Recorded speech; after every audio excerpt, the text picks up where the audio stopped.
Hi everyone, it's Heidi from flutterbyheidi.wordpress.com, back again with another Ferrero Friday, and this time it's a 4 Ferrero box, and this is using the what will now be retired Painter's Palette DSP, but it's got some lovely colours, and so if you can get hold of it, it's a really lovely colour combination. And I've used some of the oh so succulent ribbon combo we've got here. You just undo it, and there we have a 4 Ferrero fold out box. So you get 4 Ferreros along with a little message on the front, hoping your day is perfect, and it just folds up like so. Tie it with a knot, and just a little bit of fun. And if your boxes don't fit together perfectly, it's actually covered up by that stamping in the middle, so I hope you'll join with me and get one made. So to start off with, you are going to need 4 pieces of designer series paper, and I've cut these to 4 3/4 by 4 3/4, and you're going to punch and score these at 1 3/8 and 3 3/8 on all 4 sides. So all you do is just rotate, punch and score at the same on all 4 sides. And as I said before, when I'm working on the on the envelope punch board, I didn't say it is the envelope punch board. I do tend to use the inch measurements because it's just so much easier to see them on the top there. But I will put them on in centimetres on my blog as well as soon as I can. And it's just a very simple little box. You need to do 4 of those, as I've said, and don't forget when you're scoring, it is DSP, so you don't need to press too firmly. Particularly if your envelope punch board is new, you'll find the scoring tool can be quite, a little bit sharp, I suppose, is the best way to describe it. So just make sure you're a little bit careful. Then once you have punched and scored, go down and fold, and then you're going to cut a notch on each of the 4 sides.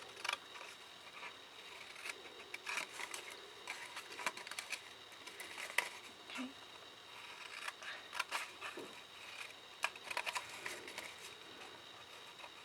And actually you'll see there I have actually scored a little bit too firmly, and I've actually split the paper, but it doesn't matter because it'll still do fine to show you the principle of what we're doing. What you need to do now is grab your snail, and you're just going to glue each of those flaps in place. So fold in, put some glue on the flap and some on the inside of the pointed one. You don't need to round these because they're not going to be visible, so don't worry about that. So you're going to glue on all 4 flaps and on the front of all of these, and then just fold up to create a box. Like so, and like so, and then just fold these little top flaps in, and those serve to reinforce the box and just make it that little bit stronger. So there's our box, and you won't be surprised to find I have made another 3 already, so those are our boxes ready to go. And the next thing you need is a strip of card, which is 1 1/2 inches by 12 inches, and you're going to go ahead and score this at 2 7/8, 5 3/4, at 8 3/8, and at 11 1/2. So if you have a piece of card that is only 11 1/2, if you've only got A4 cardstock, then don't worry about it. That, you know, you can still do it, you just won't have a little flap overlapping. And once you've scored those, all you do is just quite simply just fold those up. Then you're going to come in, and I'm going to use my fuse for this next bit because you don't want your boxes coming away, and it just gives a slightly stronger bond. And just put a couple of short pieces of fuse on the right hand side of each of your pieces, each of your sections of card, and then line that up so that the box sits just to the left of the score line. So you see here, I'm just lining that up, and we're alternating the colour combination as well. So I've literally, because it's double-sided, I've got one of these. So I'm next doing one of the paler pink ones. And I've used the Sweet Sugar Plum cardstock, which is a gorgeous colour, which is around for another 12 months, but wait till you see the new colours because they are gorgeous as well.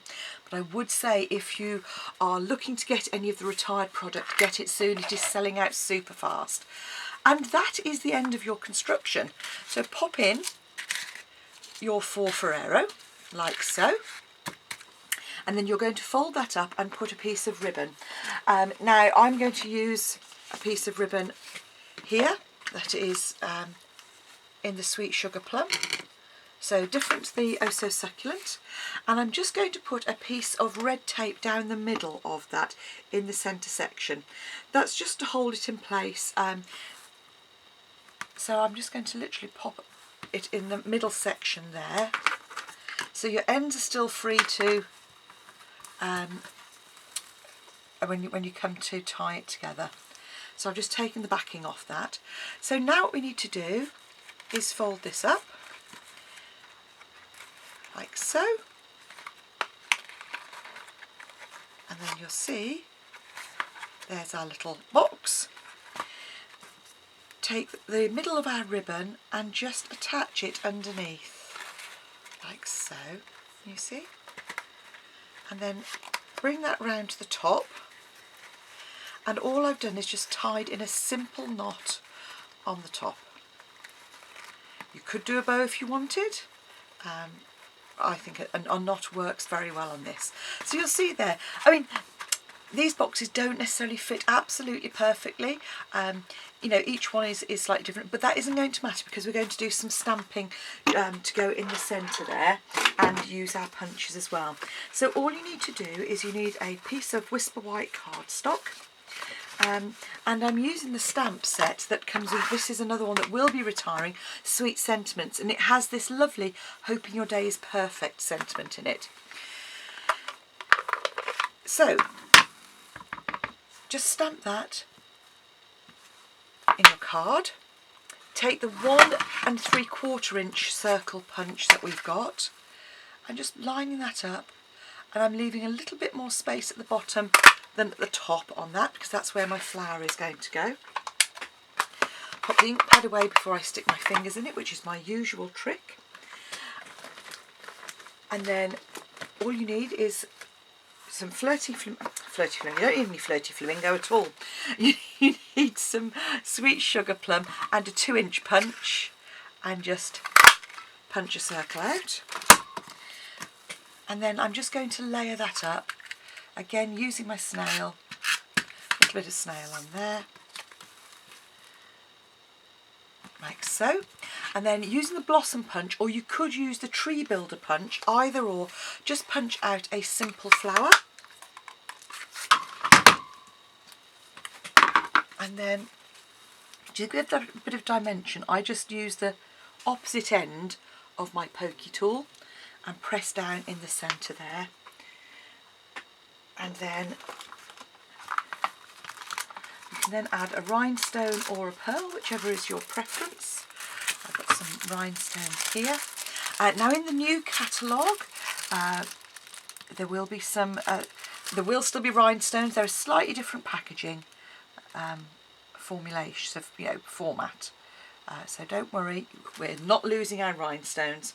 And then the best way to pop these on is either with a bit of wet glue or just with a glue dot, as I've got here, because that just sits in the centre there. And then you can pop your flower just at the bottom. And then to attach that to the front, all I'm going to do, you're going to pop, what I find easiest is pop your dimensional onto the packaging, then pop your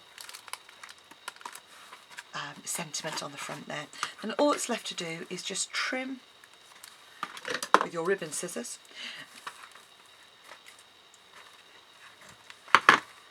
And there you have a 4 Ferrero roll-up box, which is a bit of fun, and I hope whoever receives yours enjoys them.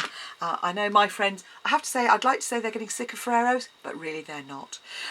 Thanks for watching. Come back and see me again soon, and hopefully for more Ferrero Fridays. Bye for now.